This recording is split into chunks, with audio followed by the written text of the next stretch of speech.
This presentation is delivered by the Stanford Center for Professional Development.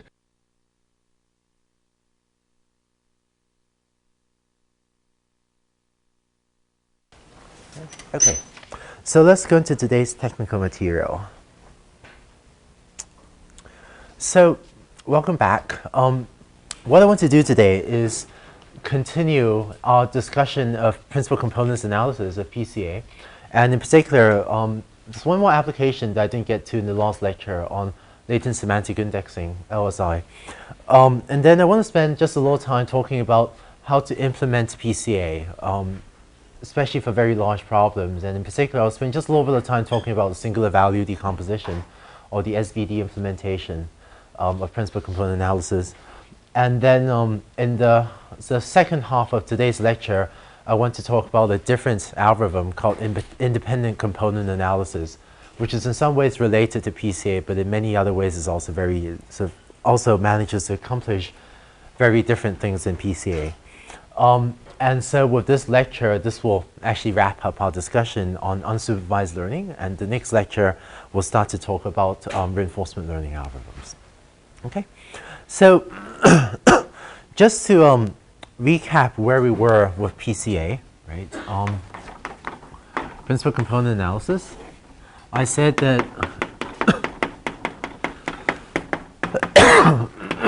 in PCA we imagine that we have some very high dimensional data that perhaps lies approximately on some low dimensional subspace. And so if you have a data set like this, you might find that that's the first principal component of the data, and that's sort of the second principal component of this 2D data.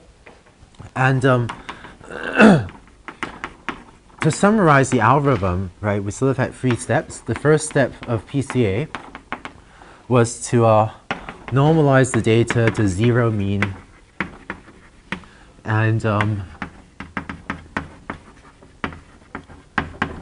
unit variance. So subtract out the means of your training example, so it now has 0 means, and then normalize each of your features so that the variance of each feature is now 1. So it has unit variance. The next step was you then compute the covariance matrix of your 0 mean data. Right, so you compute it as follows. The sum of outer products, excuse me. And then you find the top k eigenvectors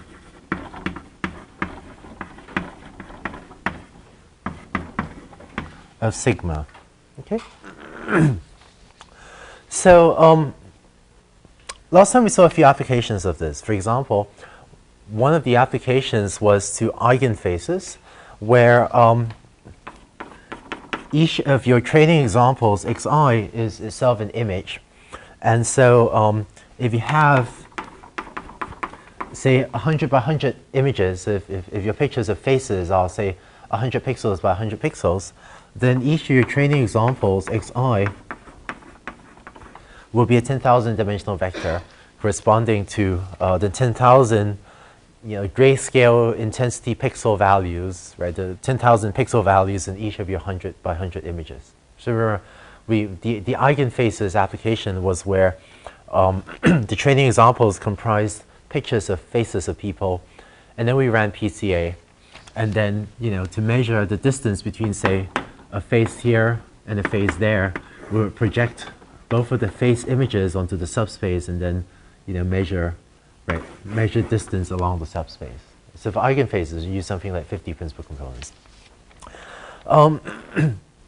So the difficulty with working with problems like these is that in step 2 of the algorithm, when you construct the covariance matrix sigma, right, the covariance matrix now becomes a 10,000 by 10,000 dimensional matrix, which is huge, right? That's that's I guess that has 100 million entries, which is huge. And so we'd like to apply PCA to very, very high dimensional data because there's a point of reducing the dimension. But step 2 of this algorithm had this step where you're constructing a ridiculous, so this extremely large matrix, which you sort of can't do. Come back to this in a second. It turns out one of the other maybe frequently used applications of PCA is actually to text data. So here's what I mean. You remember our vectorial representation of emails, right? So this is way back when we were talking about supervised learning algorithms for, say, spam classification. You remember I said that given a piece of email or given a piece of text document, you can represent it using a very high dimensional vector by taking, writing down the list of all the words in your dictionary, and so on, right? And somewhere you have the word like learn, somewhere you have the word study, and so on. And then depending on whether each word appears or does not appear in your text document, you put either 1 or 0 there, right? This is a representation we use in, like, I don't know, lecture 5 or lecture 6 for representing text documents for when we're building naive Bayes classifiers for text classification. And so turns out one of the common applications of PCA is actually to this sort of text data representations as well. And when you apply PCA to this sort of data, the resulting algorithm, it often just goes by a different name, which is latent semantic indexing.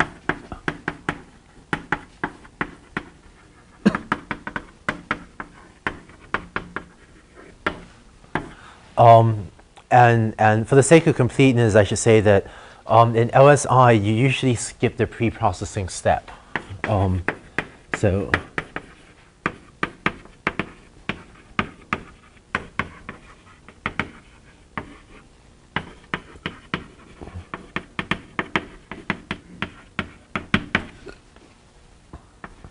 So for various reasons, in LSI, you usually don't normalize the mean of the data to 1, and you usually don't normalize the variance of the features to 1. But other than that, these are sort of relatively minor differences, it turns out. And so it does essentially the same thing as, it does something very similar to PCA. Yeah. Normalizing the variance to 1 for text data would actually be a bad idea because all the words are, that would have the effect of dramatically scaling up the weight of rarely occurring words, right? So for example, the word aardvark hardly ever appears in any document. And so to normalize the variance of the feature, of the second feature to 1, you end up scaling up the weight of the word aardvark dramatically. Sorry, don't worry if you don't understand what I just said. So let's see. Say we're applying learning algorithms to language. Something that we want to do quite often is given 2 documents, xi and xj, right, to measure how similar they are. So for example, I may give you a document and say, can you please find me more documents that are like this one? So we're reading some news article about some news event of the day, and I want to find out what other news articles there are. So I'm going to give you a document and say, can you look at all my other documents I have in a large set of documents and find the documents most similar to this. And so this is a typical text application. And so to measure the similarity between 2 documents in xi and xj, where again, each of these documents is represented as one of these high dimensional vectors. One common way to do this is to view each of your documents as some very high dimensional vector. Right, so these are vectors in the very high dimensional space where the dimension of the vector is equal to the number of words in your dictionary. So maybe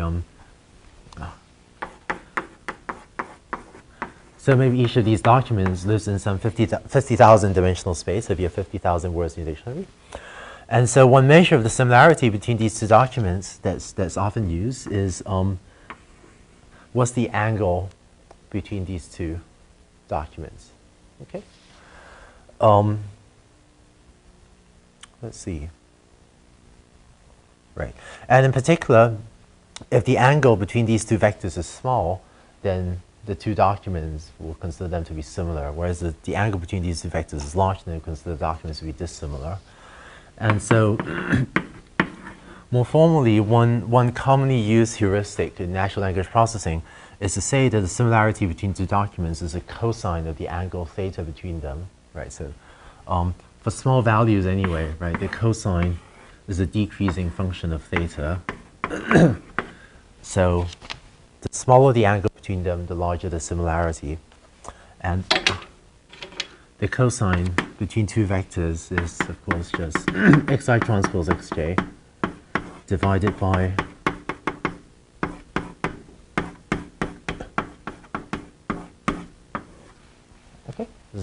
that's just the I don't know, the linear algebra or the sort of, standard geometry definition of the cosine between two vectors, right?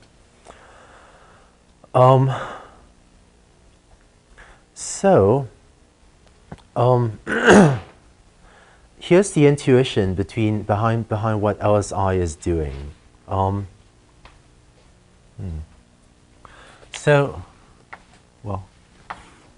Right.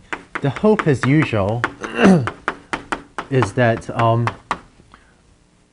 there may be some interesting axes of variations in the data, and there may be some other axes that are just noise. And so by projecting all of your data onto a lower dimensional subspace, the hope is that by running PCA on your text data this way, you can remove some of the noise in the data and get better measures of similarity between pairs of documents. Let's delve a little deeper into this example to convey more intuition about what LSI is doing. And so let's look further in the definition of the cosine similarity measure, right? So the numerator of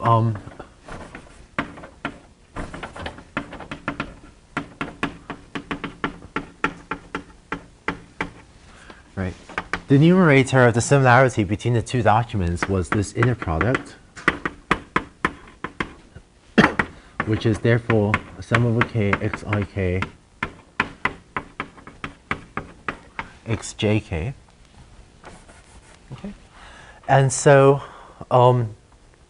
this inner product will be equal to 0 if the two documents have no words in common, right? So this is really sum over k indicator of whether documents I and j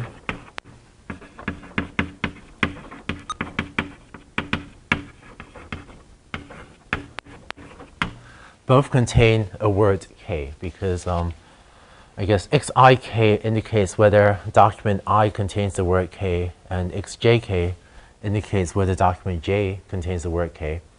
And so the product will be 1 only if the word k appears in both documents.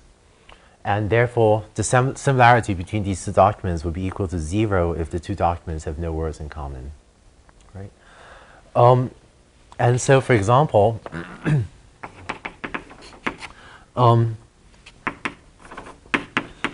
suppose your document xi,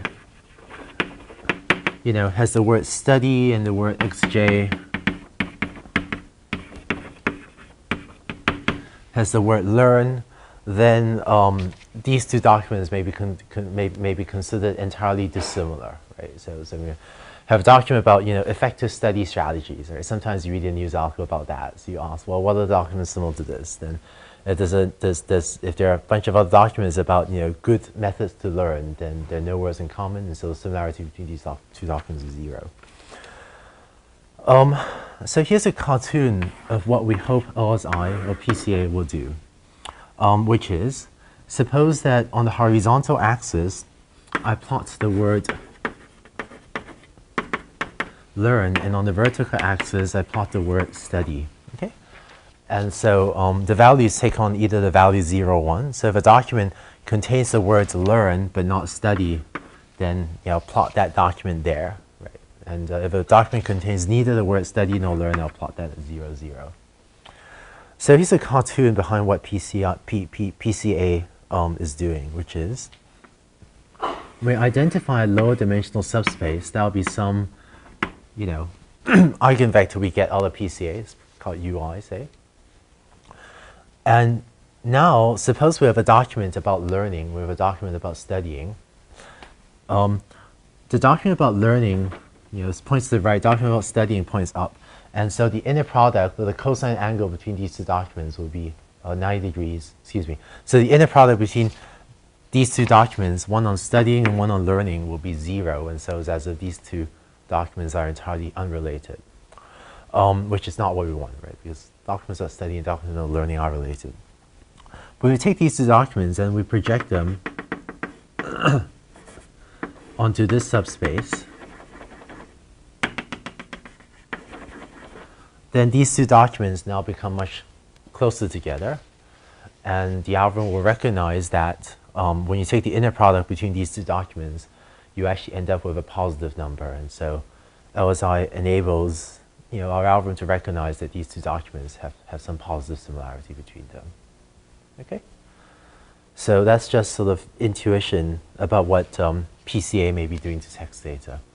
And the same thing goes for other examples in the word study and learn, right? So you have, you find that a document about, politicians and a document now with the names of prominent politicians, you find that, right, that will also bring the documents closer together, or just any related topics may end up mapped to points that are closer together in this lower dimensional space. Okay. All right, there's questions about this? That sum is over I or K? Which one? The bottom. Third line. This board? This one? No, the line. Oh, this one. Oh, yes, thank you. Right. There's a little typo there. Right, let's have a okay. Okay. So,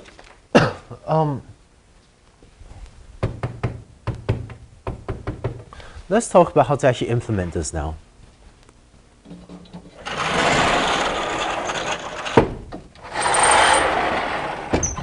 I'm curious, how many of you have seen, how many of you know what an SVD or singular value decomposition is?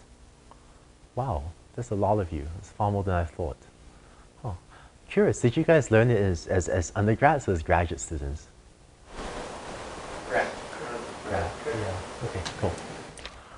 Yeah, all right. I think let me talk about it anyway. I think I wasn't expecting so many of you to know what SVD is, but I want to get this on tape just so that everyone else can learn a little bit about this too. So say a little bit about how to implement PCA.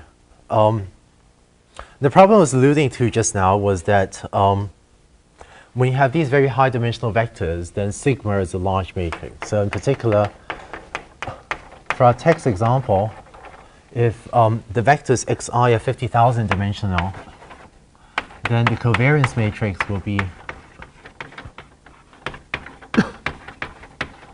50,000 dimensional by 50,000 dimensional, which is just much too big to represent explicitly, right? So, yeah, I guess many of you already. I guess many of you already know this, but I'll just say it anyway. So it turns out there's another way to implement PCA, which is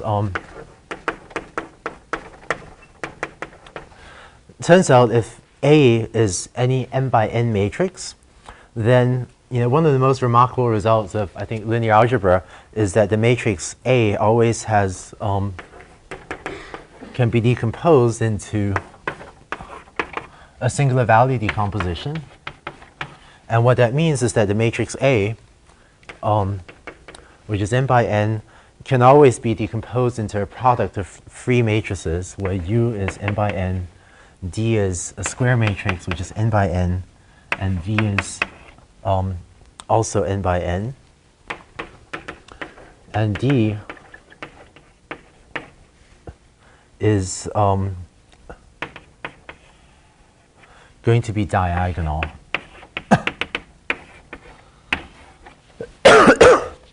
Okay, and with zeros on the off diagonals, and the values sigma I are called the singular values of the matrix A. So, yeah, I guess almost all of you said you learned this as a graduate student rather than as an undergrad. So it turns out that, when you take a class in undergraduate linear algebra, you usually learn a bunch of decompositions. Like you usually learn about, I don't know, like the QR decomposition, maybe the LU factorization of matrices.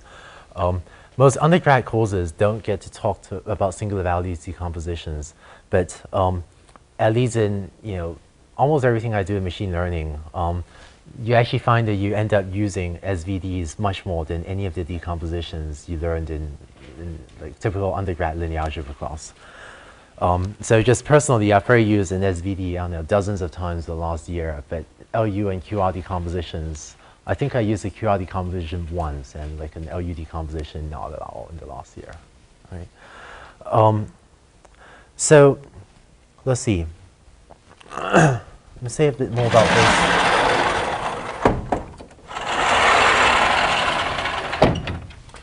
So let me just draw the picture, I guess. So for example, if A is an n by n matrix, it can be decomposed into another matrix U, which is also n by n.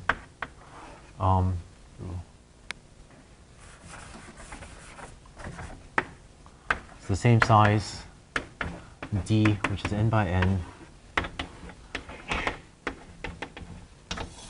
And another square matrix V transpose, which is also n by n. And so, and furthermore, in the singular value decomposition, the columns of the matrix U will be the eigenvectors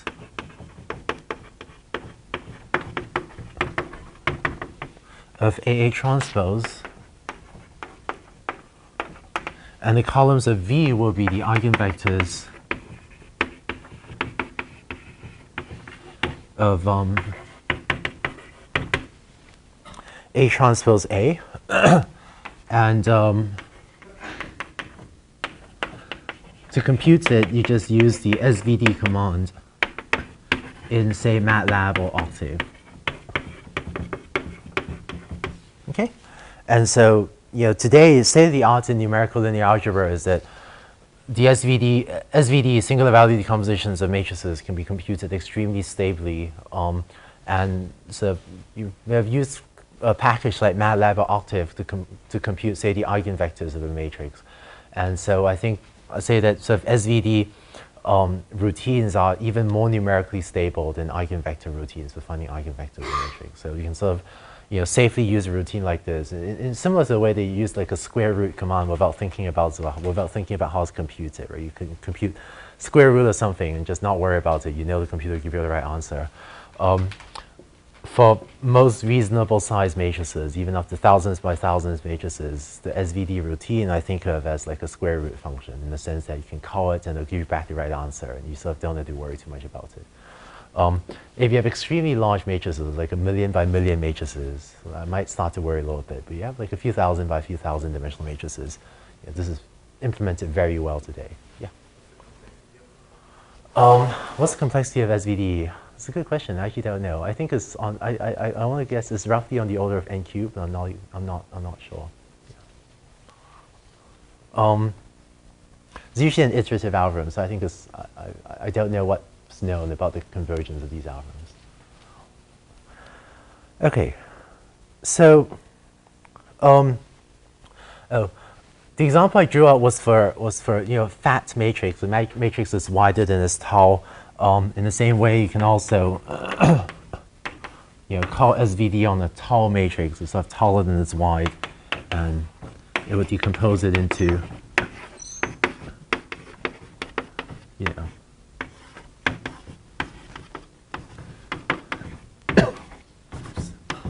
okay, a product of free matrices like that.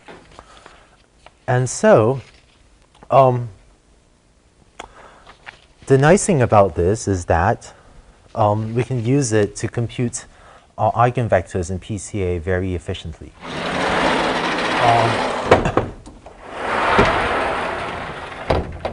In particular,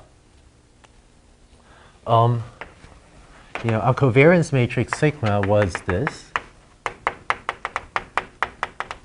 Right, it was the sum of all the products.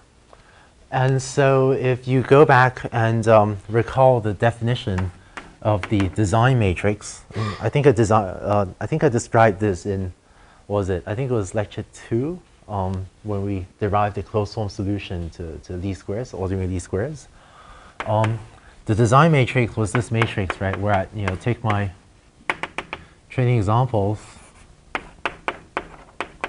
and stack them in rows, and I call this the design matrix denoted capital X, right? So if you construct the design matrix, then the covariance matrix sigma can be written just X transpose X, right? Well,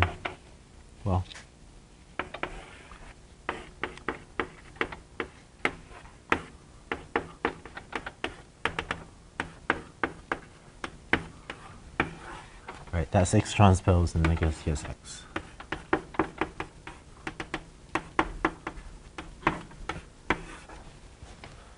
Okay. I don't know. I hope you see why the X transpose X gives you the sum of outer products of vectors. If you aren't seeing this right now, I don't know, when you go home and just convince yourself that this equality holds true.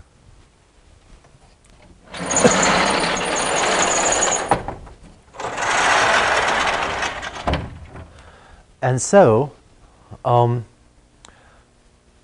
get the top k eigenvectors of sigma,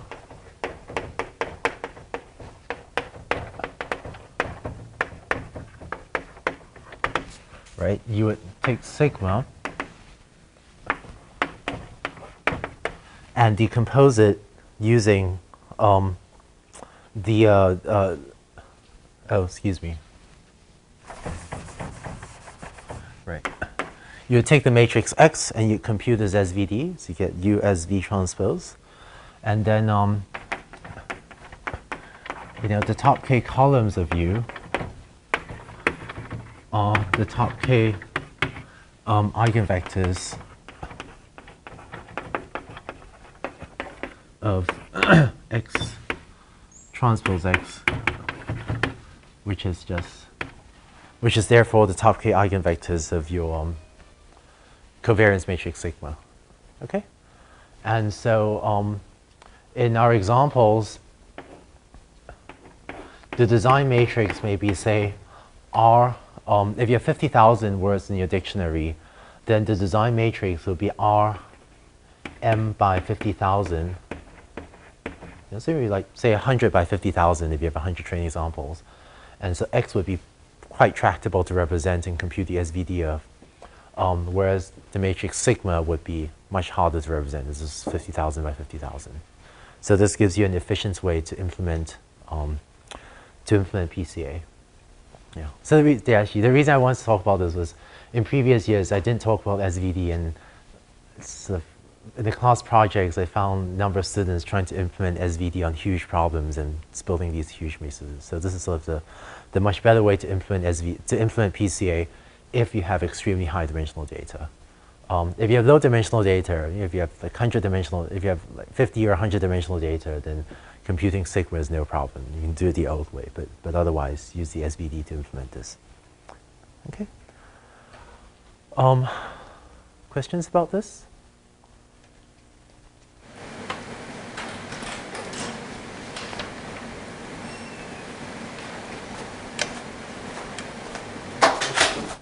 So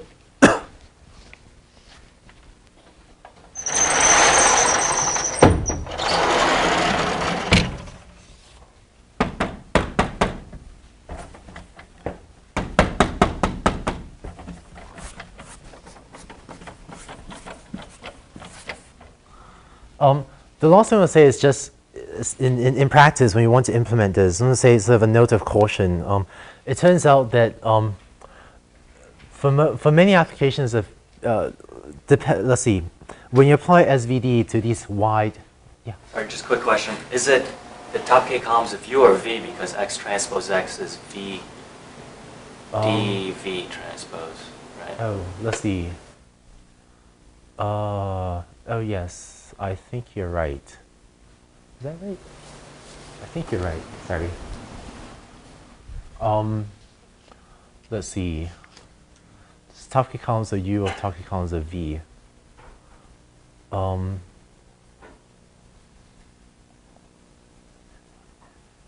Yeah, I think you're right.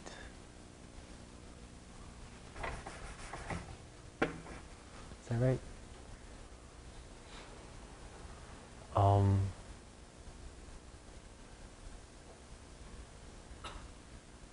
Something bothers me about that, but I think you're right.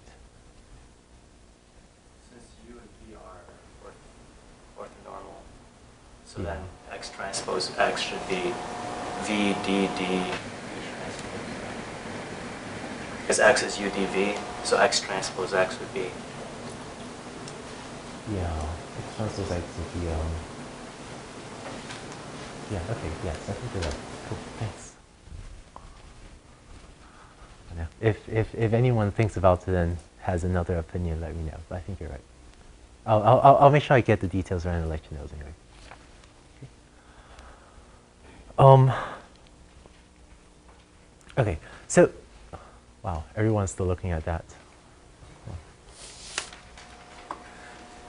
Hey, Tom, could you figure out the right answer and let me know? That sounds right. He's right. Okay, cool. Yeah.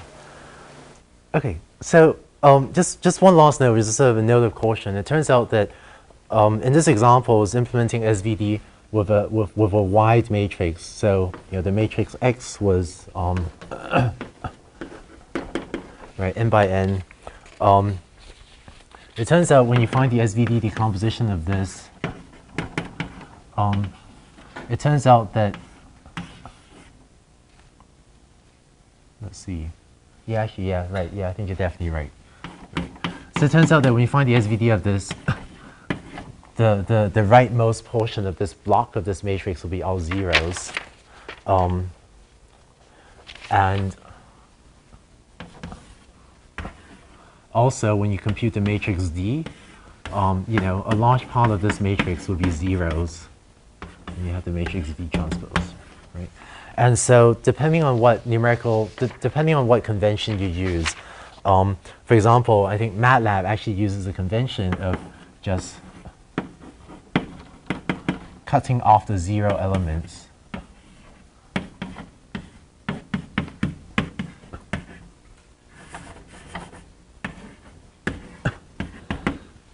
And so the MATLAB uses a convention of sort of chopping off the rightmost half of the U matrix and chopping off the bottom portion of the D matrix. And so we call, I think this, I'm not sure if this even depends on the version of MATLAB, but when you call SVD on MATLAB or some of the numerical linear algebra packages, there's slightly different conventions for how to define the SVD when the matrix is wider than it is tall. So just watch out for this and make sure you map whatever convention your numerical linear algebra library uses to the original computations. Okay, and so yeah, and it turns out if you use MATLAB or Octave to compute these, or if you're writing C code, there are many scientific libraries like on a GNU scientific library that can compute SVDs for you, but they're just slightly different and consistent conventions for the dimensions of these matrices. So just make sure you figure this out for your package before you use it. Okay, finally, I just want to take the unsupervised learning algorithms we talked about and so just put a little bit of broader context. And this is partly in response to the questions I've gotten from students just in office hours and elsewhere about when to use each of these algorithms, right? And so I'm going to draw a 2x2 matrix. This is a little cartoon that, I find useful, which is, let's see, so one of the algorithms we talked about earlier, right before this, was factor analysis, right? Which was, I hope you remember, factor analysis was, I hope you remember that picture I drew where I would have a bunch of points Z on the line, right? Then I had these ellipses and I draw, right? I hope you remember that picture. So this is a factor analysis model, which modeled the density of X as a Gaussian, right? We talked about PCA just now. And so difference between factor analysis and PCA, the way I think about it is that factor analysis is a density estimation algorithm. It tries to model the density of the training examples X, whereas PCA is not a probabilistic algorithm. Right? In particular, it does not endow your training examples with any probabilistic distributions, and it just directly goes to find the subspace. So in terms of when to use factor analysis and when to use PCA, if your goal is to reduce the dimension of the data, if your goal is to find the subspace that the data lies on, then PCA directly tries to find the subspace, and I think that would be more. I would tend to use PCA. Factor analysis it sort of assumes the data lies on a subspace. So actually, let me write subspace here. Right. So both of these algorithms sort of assume the data maybe lies close on some low dimensional subspace, but fundamentally, factor analysis I think of as a density estimation algorithm. So if I have some very high dimensional distribution and I want to model P of X, then then factor analysis the algorithm might be more inclined to use. But I would tend not, and so even though you could in theory, I would tend to avoid trying to use factor analysis to identify a subspace that the data set lies on.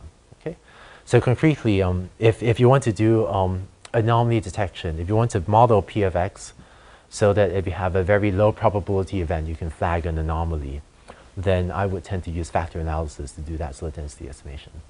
Okay, then so factor analysis and PCA were both algorithms that assume that your data, sort of lies on the subspace. The other class of algorithms we talked about was algorithms that, assumes the data, right, lies in clumps, or that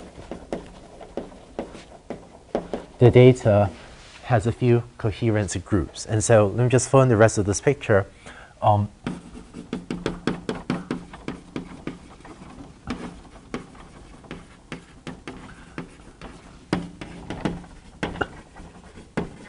Right? And so if you think your data lies in clumps or it lies in groups, and if your goal is to do density estimation, then I would tend to use a mixture of Gaussian's algorithm.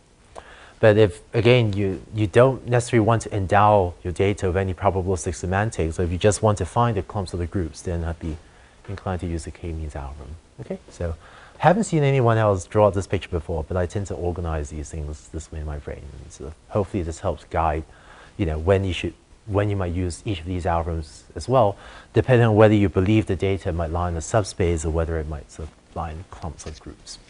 Okay, so. All right, that wraps up the discussion on PCA.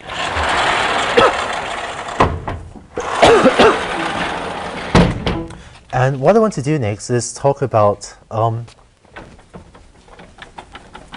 independent component analysis, or ICA. Yeah? I have a question about the upper right point.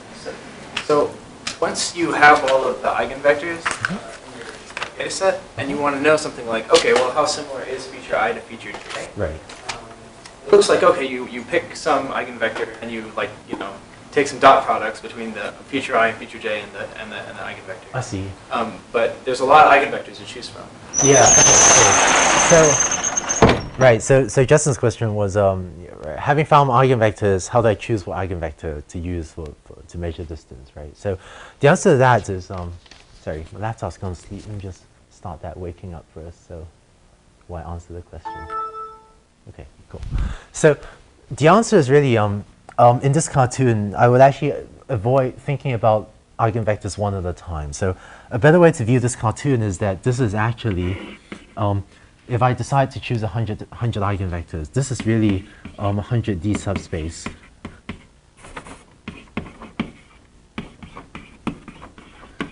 Right, so I'm not actually projecting my data onto one eigenvector. So this arrow, right, this cartoon, this denotes the 100-dimensional subspace is spanned by all my eigenvectors. And so what I do is actually project my data onto the span, the linear span of my eigenvectors, and then I measure distance or take inner products between the projections of the 2 points on the eigenvectors. Does that make sense? Cool. Okay. So let's talk about ICA, independent component analysis. So whereas PCA, it was an algorithm for finding what I informally call sort of the, quote, main axes of variations of data, in ICA we'll instead try to find the independent components of variation of the data. So let's switch to the laptop display, please. So we'll just take a second to motivate that. And I'm actually going to do so by, actually you can, yeah, although if you put on the, well, okay, cool, it's on. And so let's take a second to motivate this. This is actually a slide that I showed in lecture 1 of the cocktail party problem, right? Of, you know, suppose you have 2 speakers, the cocktail party, and you have 2 microphones in the room hearing sort of overlapping sets of 2 conversations. Then can you separate out the 2 original speaker sources? So I actually played this audio as well in the very first lecture, which is suppose microphone 1 records this. 1, 2, 3, 4, 5, 6, 7, 8, 9, 10. 1, 2, 3, 4, 5, 6, 7, 8, 9, y 10. So the question is, these are really 2 speakers speaking independently of each other. It's as if each speaker is outputting, you know, a series of sound signals that's independent of the other conversation going on in the room. And so this being an unsupervised learning problem, the question is, can we take these 2 microphone recordings and feed it to an algorithm to find the independent components in this data, and this is the output when you do so. 1, 2, 3, 4, 5, 6, 7, 8, 9, 10. And this is the other one. 1, 2, 3, 4, 5, 6, 7, 8, 9, y 10. Right, just for fun, and to give credit to you, these are audio clips I got from Taewon Lee. And just for fun, let me just play the other ones as well. This overlapping microphone 1. 1, 2, 3, 4, 5, 6, 7, 8, 9, 10. Right, and here's microphone 2. 1, 2, 3, 4, 5, 6, 7, 8, 9, 10. So given those as input, here's our output 1. 1, 2, 3, 4, 5, 6, 7, 8, 9, 10. It's not perfect, but it's largely cleaned up the music. And here's output 2.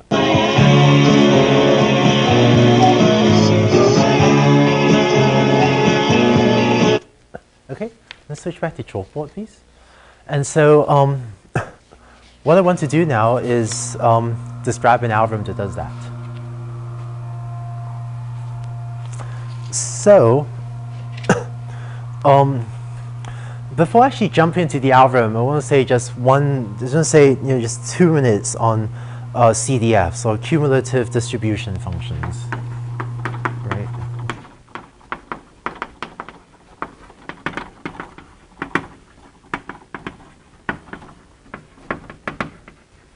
And I know most of you know what these are, but just want to remind you of what they are. Which is that, let's say you have a 1D random variable S. So suppose you have a random variable S, and suppose it has a probability density function P subscript of S. Okay, then the CDF, right, the cumulative distribution function, is defined as a function, or rather as capital F, which is the probability that the random variable S is, you know, less than the value given by that lowercase value S. And so, for example, right, if this is your Gaussian density, then the density of a Gaussian is usually denoted lowercase phi. This should be centered at 0. That's roughly a bell-shaped Gaussian density. And then the CDF for the Gaussian will look something like this. It'll be the capital function pi. And so if I pick a value S like that, then the height of this, right, this is really the probability that my Gaussian random variable is less than equal to that value S. And in other words, the height of the function at that point is equal to, you know, the area of the Gaussian density up to the point S. And as you move further and further to the right, this function will approach 1, because it's probably because you integrate more and more of this area of the Gaussian. Okay, so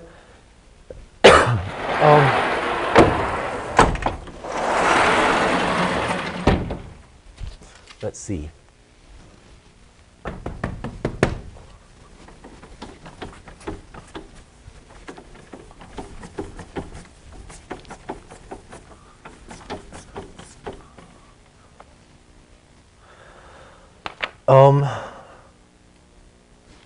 Right.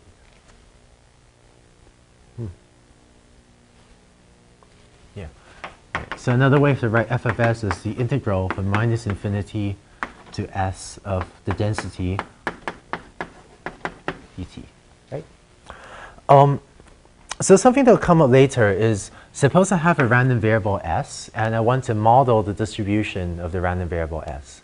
So one thing I could do is I can specify what I think the density is, right? Or I can specify what the CDF is, right? What the cumulative distribution function is. Because these are related by this equation. F is the integral of P of S. And you can also, recover the density by taking the CDF and taking the derivative. So F prime, take the derivative of the CDF, you get back the density. And so this will come up sort of in the middle of when I derive ICA, which is that there'll be a step where I need to assume a distribution for a random variable S. And I can either specify the density for S directly, or I can specify the CDF, and I'll choose to specify the CDF. And well, what is the CDF? It has to be some function increasing from 0 to 1, right? And so, you can choose any function that looks like that. And in particular, you can, pulling functions out of a hat that look like that, you can, for instance, choose a sigmoid function as a CDF.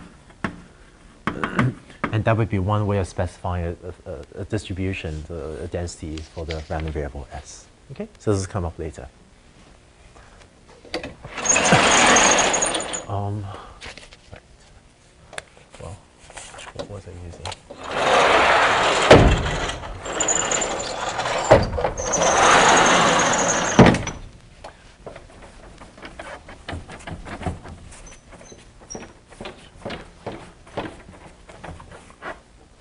Just sanity check. Just raise your hand if all that is familiar to you, if you've seen all that before. Yeah, okay, cool, great, thought so.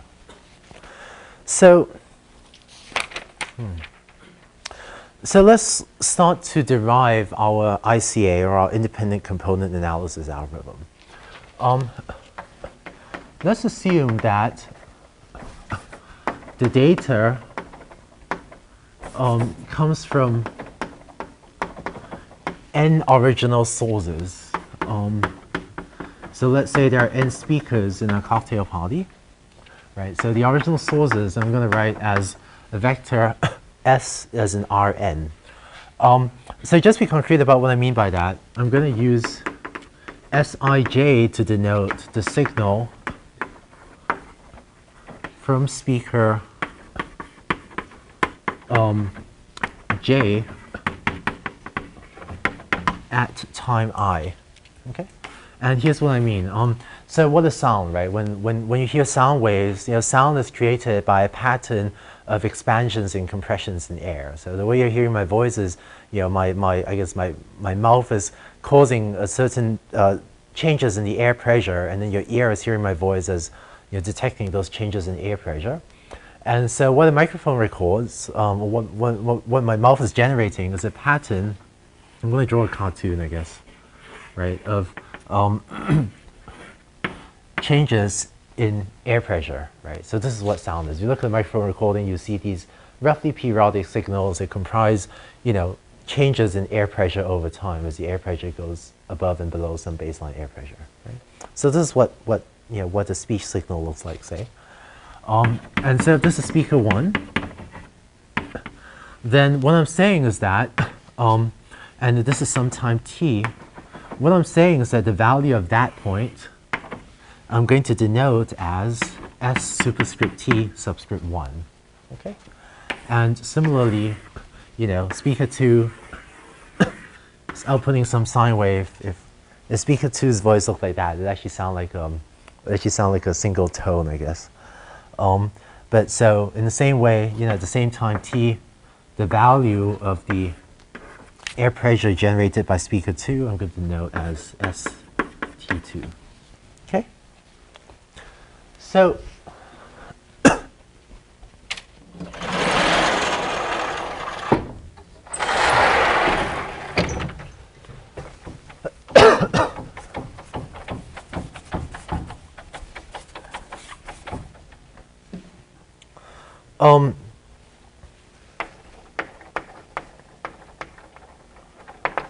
so we observe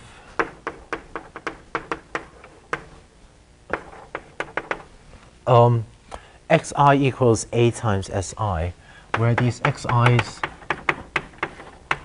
are vectors in Rn. So I'm going to assume that I have n microphones, and each of my microphones records some linear combination of what the speakers are saying. So each microphone records some overlapping combination of what the speakers are saying, right? So, you know,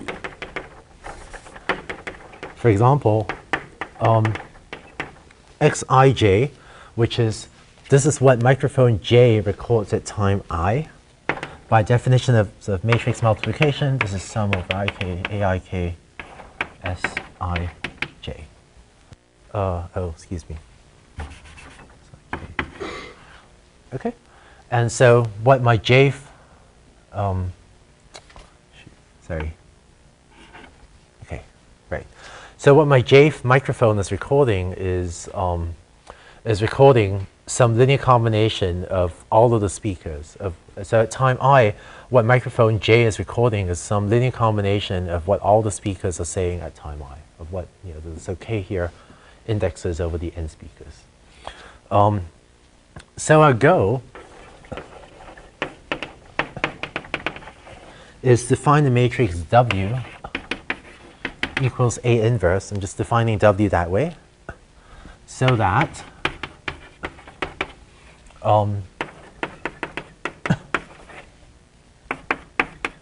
we can recover the original sources Si as a linear combination of our microphone recordings Xi. Okay? And, well, just as a point of notation, I'm going to write the matrix W this way. I'm going to use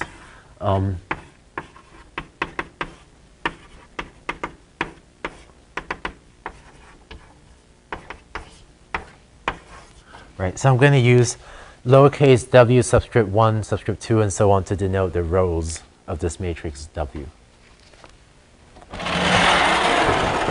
So, let's see.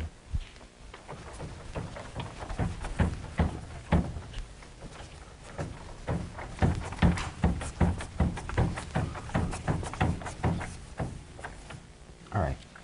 So let's look at what ICA is possible. So given these overlapping voices, let's think briefly why it might be possible to recover the original sources, right? And so for the next example, I want to say, let's say that, let's see.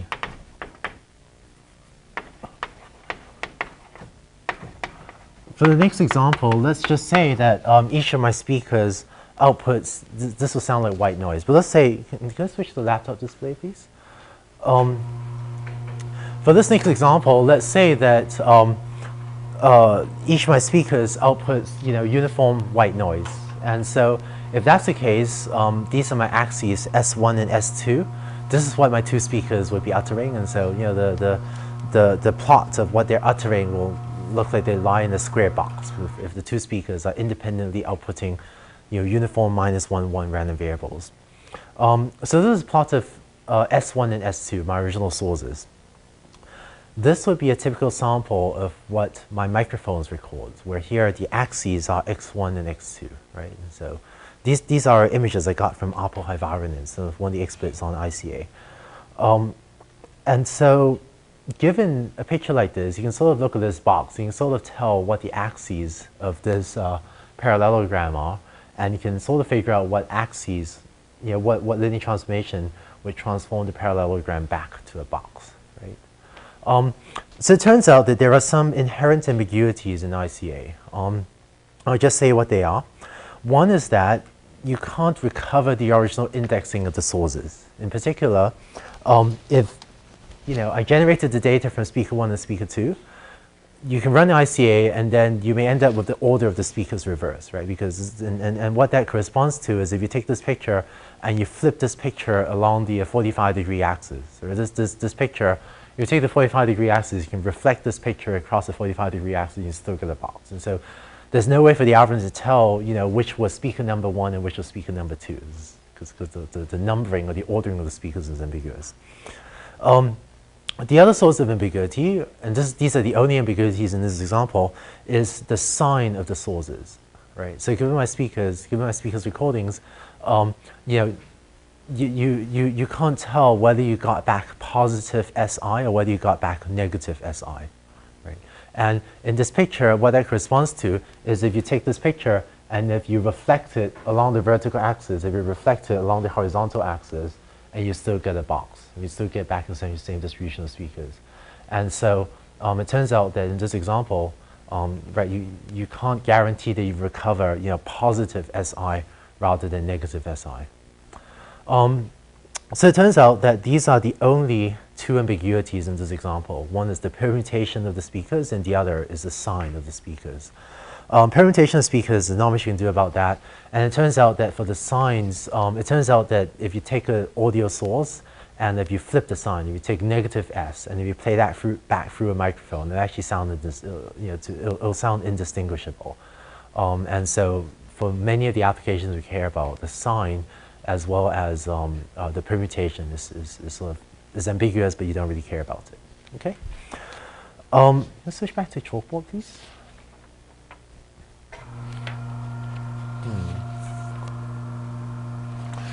So,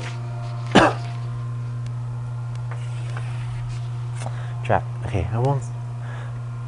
It turns out, and I don't want to spend too much time on this, but I'll just say briefly, it turns out that the reason those are the only sources of ambiguity, so the ambiguities were, right, the permutation of the speakers and the signs. It turns out that the reason these were the only ambiguities was because the Sijs were non-Gaussian, right? And I don't want to spend too much time on this, but I'll just say briefly, suppose my original sources S1 and S2 were Gaussian, okay? So suppose that Si is Gaussian with mean 0 and identity covariance, right? So that just means that each of my speakers outputs a Gaussian random variable.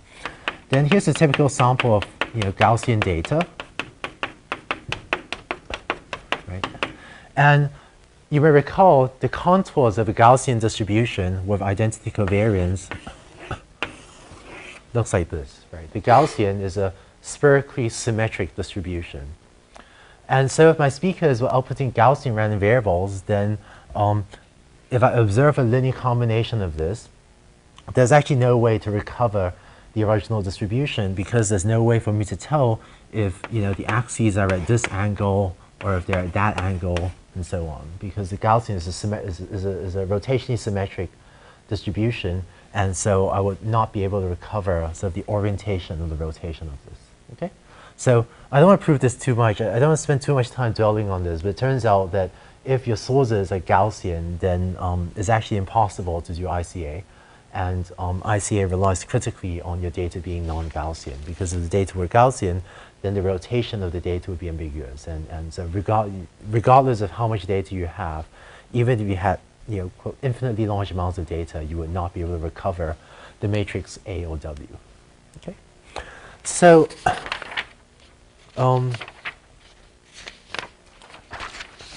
let's go ahead and derive the algorithm then.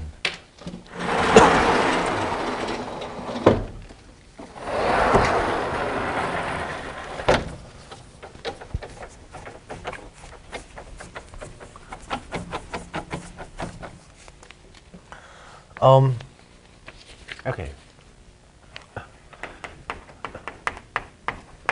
And to do this, I need I need just one more result, and then the derivation will be 3 lines. So I have these random variables Sn, which is the joint vector of the sound that all of my speakers are emitting at any time. And so let's say the density of S is P subscript S, capital S, right? So my microphone recordings records, X equals AS equals W inverse S, or equivalently S equals W times X. So let's think about what is the density of X. Right? So I have P of S, I know the density of S, and X is a linear combination of the S's. So let's figure out what is the density of X. One thing we could do is, figure out what S is. So this is just apply the density of S to W of S, right? So let's see, this is the probability of S, and so we just figure out what, figure out what S is. So S is W times X, and so the probability of S is W times X, and so the probability of X must be equal to that, right? So this is wrong. It turns out you can do this for probability mass functions, but not for continuous densities. So in particular, it's not correct to say that the probability of X is, well, you just figure out what S is, and then you say the probability of S is applied to that. So this is wrong, and you can't do this to densities. You can't say the probability of S is this, because this is a probability density function. And in particular, the right formula is the probability of density of S applied to W times X times the determinant of the matrix W. And let me just illustrate that with an example, which is, let's say the density for S is that. So S, in this example, S is uniform over the unit interval. And so, the density for S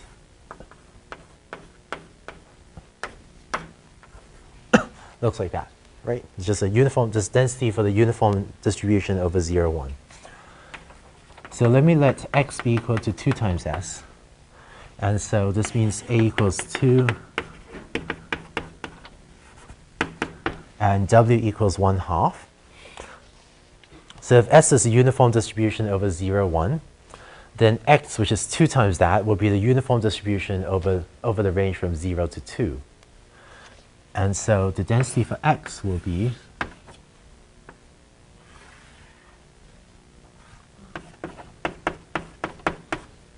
that's 1, that's 2, and that's 1/2, and that's 1. Okay?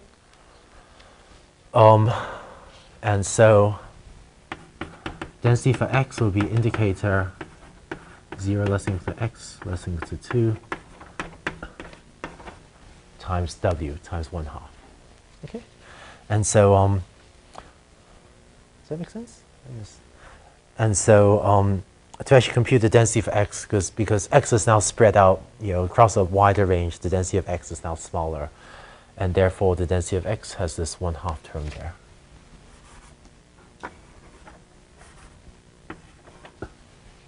Okay?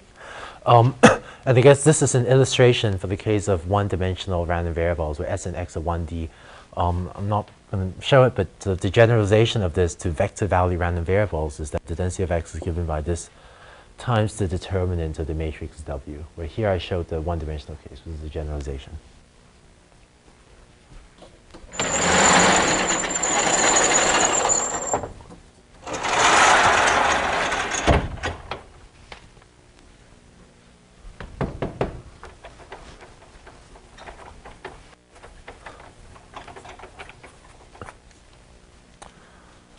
Okay. So we're nearly there.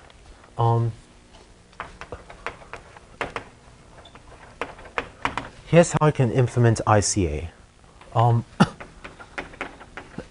So my distribution on S, right?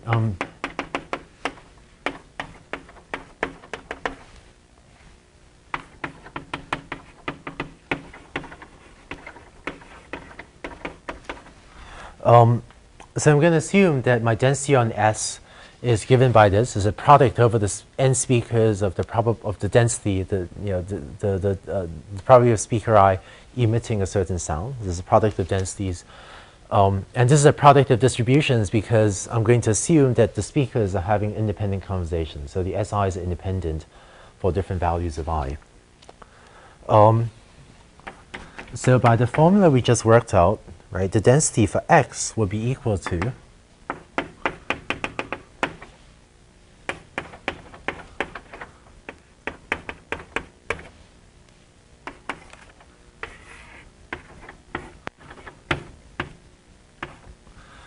will be equal to that, where just remind you, W was A inverse.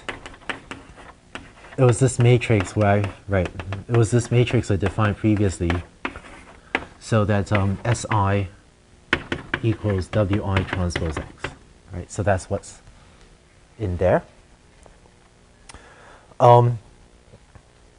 So to complete my formulation for this model, the final thing I need to do is choose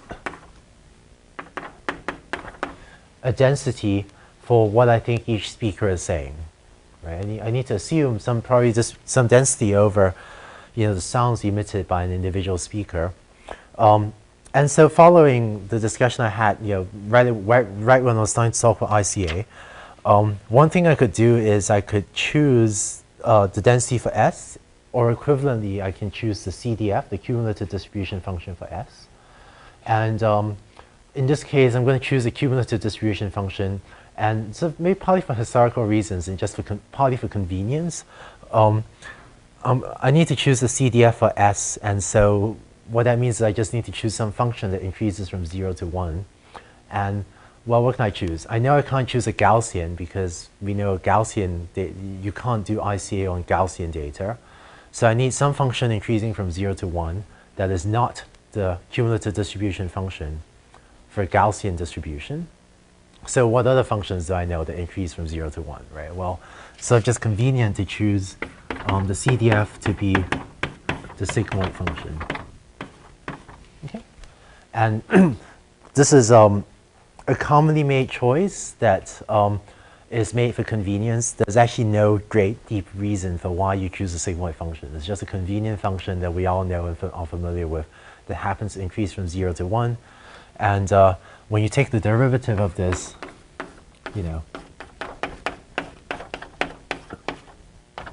right, you take the derivative of the of the sigmoid, and that will give you back your density.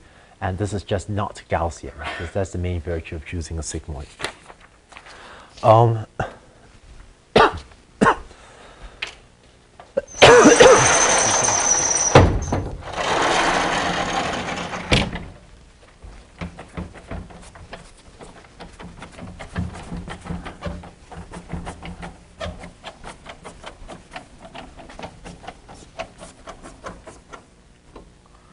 So there's really no deep rationale to the choice of sigmoid. Lots of other things will work fine too. But it's just a common reasonable default. So, let's say this. All right, fine. It turns out that one reason the sigmoid works well for a lot of data sources is that if this is the Gaussian, and if you actually take the sigmoid and you take its derivative, you find that the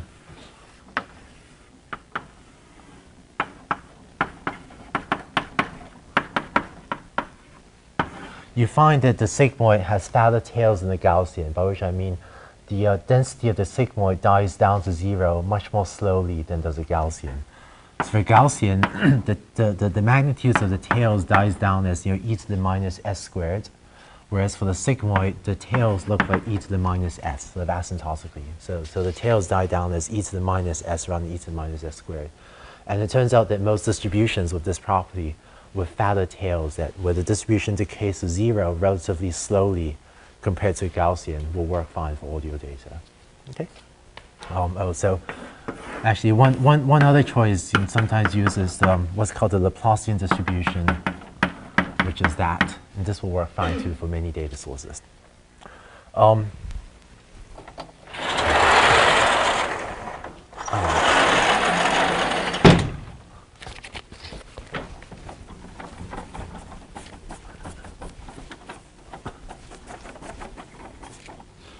But sticking with the sigmoid for now, just write down the algorithm in 2 steps, right? So given my training set, and as usual, this is an unlabeled training set, I can write down the log likelihood of my parameters, right? So that's, the sum of my training examples, log of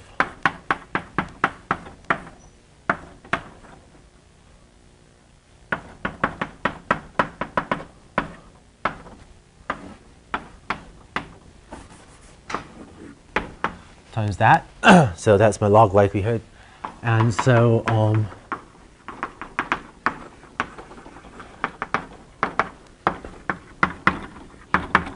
to learn the parameters W of this model, I can use stochastic gradient ascent, which is the usual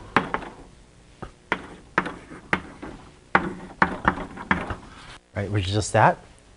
And it turns out if you work through the math, let's see, if P of S, right, is equal to the derivative of the sigmoid,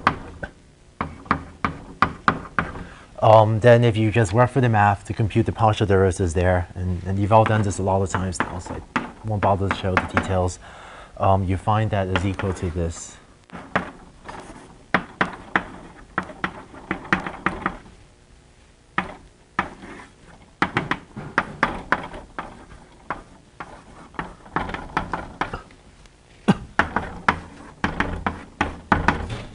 Okay, and that's just, you can work this out yourself. It's just math to compute the derivative of this with respect to W. And so to summarize, given a training set, here's my stochastic gradient ascent update rule. And so you run stochastic gradient ascent to learn the parameters W. And after you're done, you then output S I equals WXI, and you've separated your sources, out, your data back out into the original independent sources.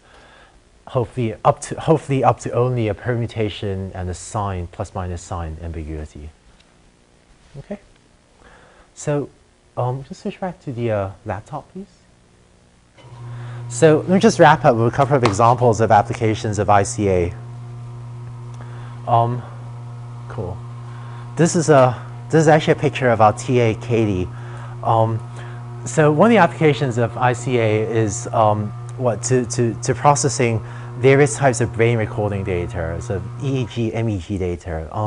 This is a picture of a EEG cap in which there are a number of electrodes placed on well, in this case on Katie's brain, on Katie's skull. So where each electrode measures changes in voltage over time, measured on the scalp. And so on the right is a typical example of EEG data, where each electrode measures, right, just changes in voltages over time. So the horizontal axis is time, and the vertical axis is is voltage. And so here's the same thing, blown up a little bit. And you notice there are artifacts in this data, like that, where the circle is, where the data is circled, all the electrodes seem to be measuring these very synchronized recordings, right? And it turns out that when you look at EEG data, as well as actually a number of other types of data, there are artifacts from heartbeats and from human eye blinks and so on.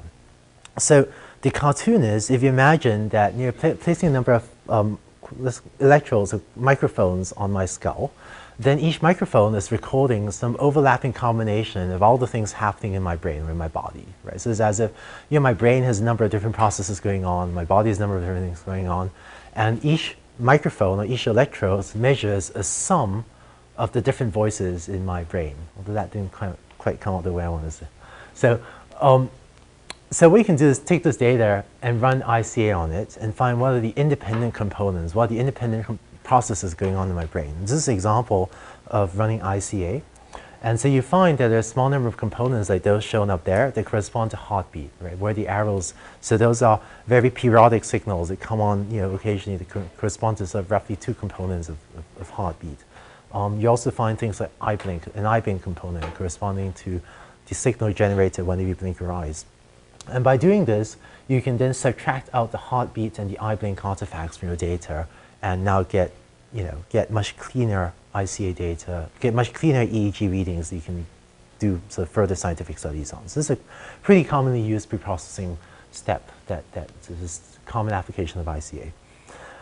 So one more quick example is the application of, this is again from Apo-Hyvarinen, was a result of running ICA on small natural image patches, which is, suppose I take natural images and run ICA on the data and ask what are the independent components of images. It turns out that these are the bases you get. So this is a plot of the sources you get. And so this algorithm is saying that, you know, a natural image patch, it's from a student Hong Lak Lee, natural image patch shown on the left is often expressed as a sum or a linear combination of independent sources of things that make up edges. And so this models natural images, you know, as generated by independent objects that generate different edges in the image. And one of the fascinating things about this was that, so in neuroscience, this has also been hypothesized as a method for how the human brain processes image data. And this turns out to be, you know, similar in many ways to computations happening in early visual processing in the human brain, in the mammalian brain. And these has also, and it's just interesting to see edges are sort of the independent components of images. Okay. Other quick questions? So I'm running late. Quick questions before I close? Yeah. Do you assume A is a square matrix? Oh, yes. For the algorithms I described, I assume A is a square matrix. It turns out if you have more microphones than speakers, you can also apply very similar algorithms. If you have fewer microphones than speakers, it's sort of an open research problem. State of the art is that if you have one male and one female speaker, but one microphone, you can sometimes sort of separate them because one is high, one is a low voice. If you have two male speakers or two female speakers, then it's beyond the state of the art now to separate them with one microphone.